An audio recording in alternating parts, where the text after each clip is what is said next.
We all know about the Black Lives Matter. The Black Lives Matter. Latest is perhaps Black Lives Matters. Black Lives Matter. It's something that you see these days everywhere because everyone screams from all lives matter and we should include everyone. And of course we should include everyone and every life matters, but it's a certain group that's suffering these days, the brown and the black community. The Black Pete discussion, the tradition we have in the Netherlands. In the Netherlands, that's always like a hot issue around before Christmas, like December, like the Sinterklaas, whether this tradition is still up to date, should be something they keep or not. If you're aware of those issues or those questions, like how diverse is the society and what does that mean and how to include people, then you can see a lot of that coming back in the media. We're now in the process of getting a new government and in the process of which parties are going to govern together, are going to form a coalition. So I hope that there will be some diversity in there as well. Very diverse ways of handling the pandemic or not handling it, which again would be a basis to maybe communicate and to think these solutions through and see if we can learn from one another.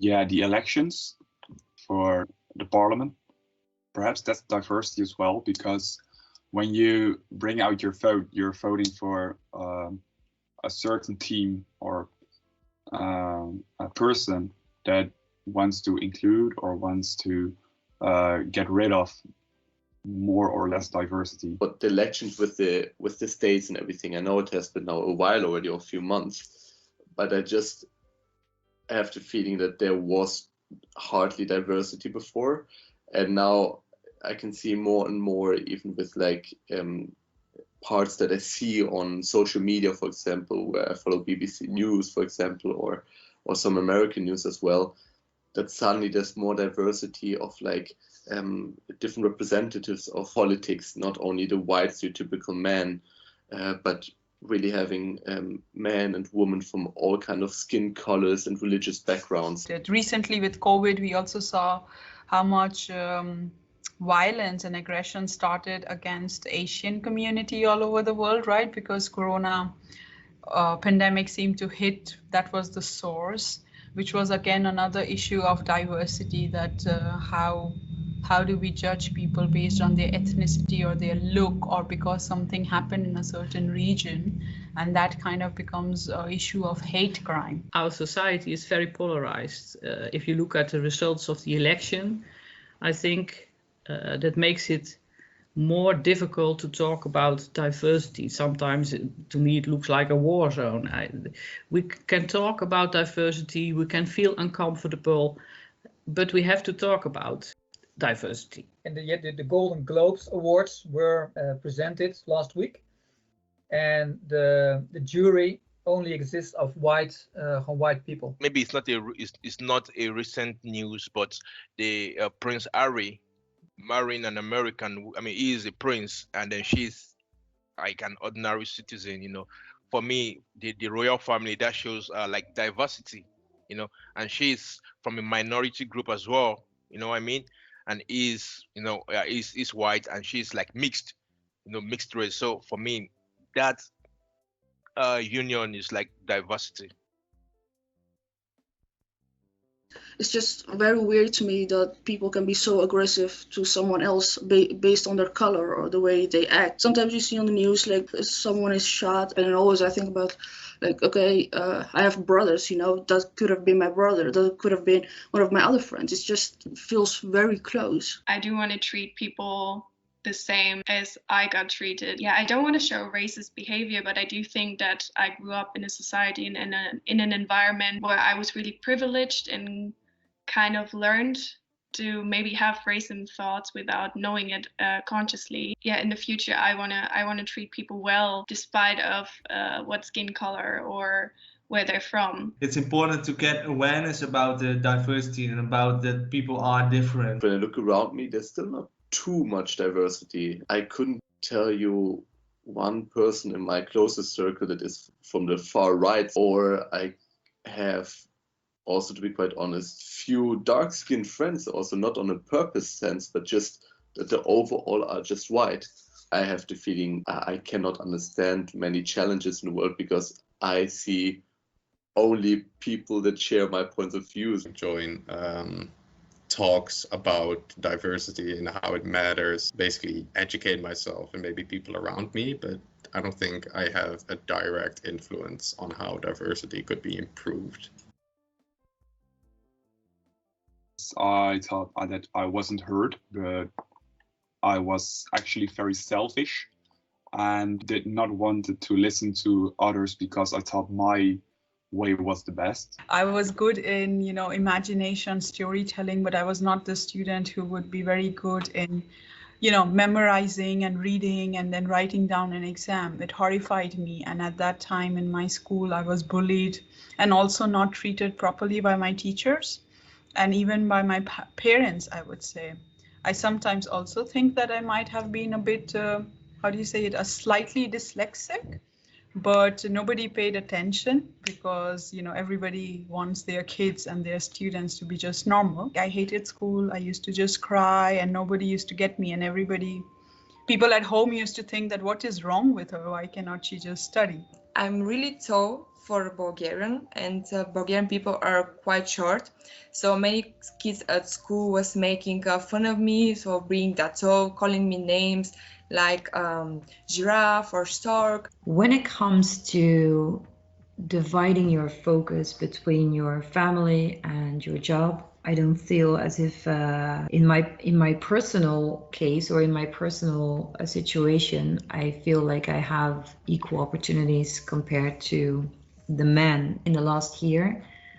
When you are dealing with a situation where you have children at home, not going to school, working from home day after day, I did notice that it was more often women in my life, including myself, who would take care of all the extra tasks of teaching the kids, cleaning the house, the typical feminine tasks. I went to a Catholic school and having two mothers wasn't that appreciated there, so it felt like sometimes I was excluded from certain things because I was really different from them and I wasn't holy or good according to some people. I have this white privilege that I call it, and I realize more and more. So far I've had no challenges concerning my identity. I think just generally look for a conversation with people who might clash with you or that think you're different, and try to put yourself in their shoes and try to encourage that they also kind of get an insight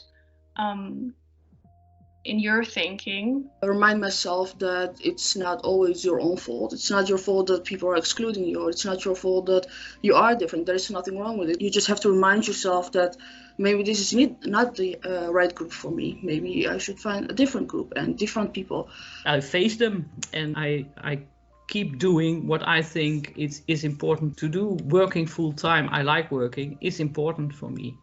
So I kept just working full time. If the person sitting in front of you is really modest, then you need to communicate also in that way, so you can find one line. So I can do a step backwards, so she can do a step in front, so you can get to each other. I think it's all a matter of being aware that there is a struggle and realizing it, and also trying to figure out where it comes from, like what the underlying factors are, and then learning to either deal with it or deciding to not deal with that, depending on what it is.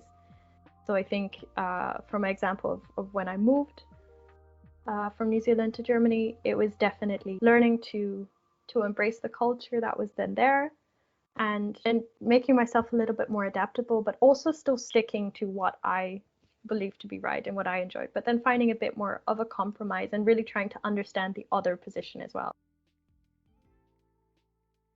What I do witness also in my own experience is that people struggle with, and that includes me myself as well, that sometimes you are unaware of things that you say or do that might have or have an impact on the people around you. It's not something that's done consciously. I mean, I don't consciously discriminate people.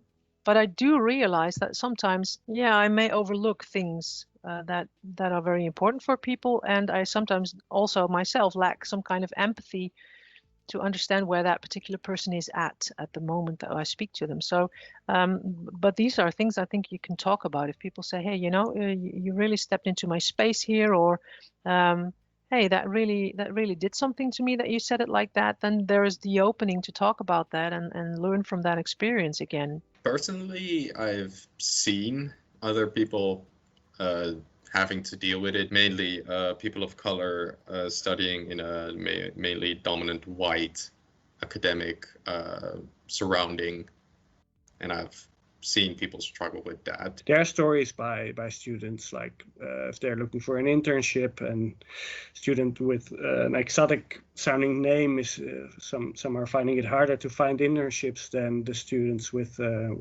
Dutch names. I would say to some extent, yes. For example, at Windesheim, I can only work at international business right now, and maybe at VHC. But if I want to go to another department, another education, it's quite difficult, because even though I know Dutch, I still don't speak the same way as Dutch do. So on one hand, you can say it's a language barrier, but I think it's also a question of inclusivity. I suppose that's hard for me to perceive, because given the fact that although I may be different from others in some aspects, over the whole, I suppose I kind of fit the standard circumstances, right? So I am not one of those who may be the first to feel discriminated against. I am pretty sure it happens intentionally, or sometimes perhaps unintentionally as well. But I find it hard to pinpoint very explicit examples right here. I was in a class where we had a discussion about when someone is being racist, or what racism behavior is and white privilege. And there were some people that were still not willing to admit that there might be sometimes anticipating racist behavior or feeding into a racist system. Some of my students said that he was Morgan, and he said he had the lesson he was taught at home, and said you have to work harder than somebody who's white and has a real Dutch name. He applied for a job and he didn't get it, and a day later one of his friends who was white and had a Dutch name, he got this job. I guess they do, but because I've never faced it, I don't have experience with it. Yes, I think in my course I'm following, I do think that's accepted to do, like to go to your teachers or to people to say, hey, I don't feel safe, or I don't feel good about these people or about what they're saying. I think so. I think on one hand, the understanding of diversity and inclusion is very limited. There needs to be way more clarity, understanding, and training of people of how to handle inclusion and how to create inclusion and handle diversity. But to my knowledge, most lecturers, to whatever capacity they have, are sensitive towards it. But they are sensitive towards, let's say, very explicit diversity, like what you can see. I don't think so, because I don't know if I would be discriminated, then I wouldn't know where to go.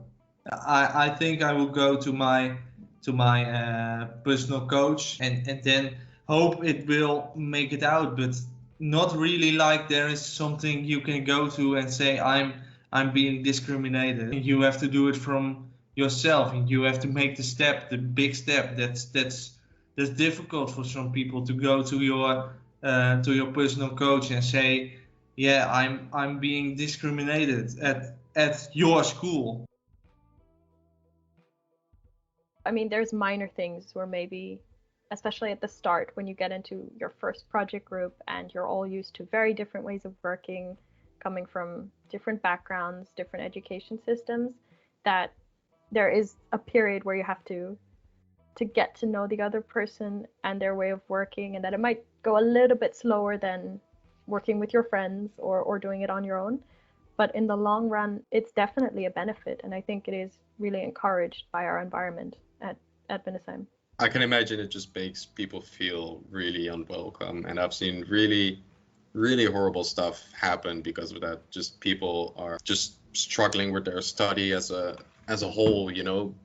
Like there was this one time a professor verbally used the N-word, and was a white professor, and there were a lot of people of color in that class, and obviously that's really discriminatory and just terrible to say, and that had an effect on all of them because everybody wanted to drop that class. So I sometimes do feel like I'm too young to do these studies, that everyone is so old and that they have like more knowledge about every subject we're already doing, and they're so motivated and inspired by our course. The first year I think I was a bit struggling because I was really like how could I do this? I'm 16, how can I do this when like someone from 25 is already struggling with this course? But now I really feel like no, age is not like making a difference. And at this moment, no, I haven't have any students coming to me for help, but it's one of the things I talk about in my class, you know, at the beginning of the period, you know, after maybe during the introduction, like we see, we have the Spanish, we have the French, we have the Germans, we have the Chinese, we have the Koreans. Then I try to let them understand that we're all coming from different backgrounds. You know, I'm from Nigeria, I'm a Nigerian, so we all have different cultural backgrounds. And for us to have a successful class, we must show respect to one another. So far, I didn't have these students coming, and maybe that's also because I don't have the position like a student coach, and I know that of one of my colleagues that they have these questions. But me personally, I didn't have these questions so far. No, I wish they would do that more, so I could perhaps also more explicitly express how I feel about diversity.